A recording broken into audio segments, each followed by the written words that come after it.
जहाद आज असां एहतिजाज कयो आहे सिंधियाणी तहरीक के हवाले से सदाई हर साल जी असां कंदा आहियूं। सिंधियाणी तहरीक हिमायती आहे औरतन के लिए, औरतन के क़त्ल आम पियो थिए, संग चटी में न्याणियूं पियूं ॾियनि, न्याणियूं क़त्ल आम पियूं थियनि, उन्हनि जे लाइ असां उन जा हिमायती आहियूं। असां इहे लफ़्ज़ तॾहिं पिया चऊं त जेके औरतूं आहिनि उहे सदाई जेके संग चटी में भी औरत आहे, जरगा जो पियो थिए उन में भी औरत भी कामे, औरत ते तशद भी औरत ते पियो थिए। औरत माना हिकिड़ी ग़ुलाम आहे, हुनजे लाइ ईअं साथ मर्दनि खे बि आहे। मर्द छो क़त्ल न पिया थियनि, माना औरत कारी पई थिए, कारी औरत छो आहे, कारी औरत कान्हे का कारा करे जरगा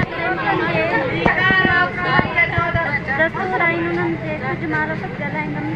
असांजो औरतूं असांजी भेनरूं लांग मारत बि कनि थियूं, सिंध ऐं पंहिंजे वतन जे ख़ातिर हक़नि जे ख़ातिर विढ़नि बि थियूं। ज़िंदगी जे हर क़दम में मर्दनि खां वधीक पंहिंजो किरदारु निभाए रहियूं आहिनि। पर किथे अॼु जे दौर में ॿ औरतूं पथर जे दौर वारी ज़िंदगी गुज़ारे रहियूं आहिनि, उन्हनि खे कारो कयो वञे थो। ऐं किथे वरी औरतूं कमनि जो कमु कनि, घर जो कमु कनि, परे इलाइक़नि खां पाणी बि भरे अचनि, पंहिंजे मर्दनि जूं ख़िदमत कनि। बदिले में छा थो उन्हनि खे दड़का कान आहिनि।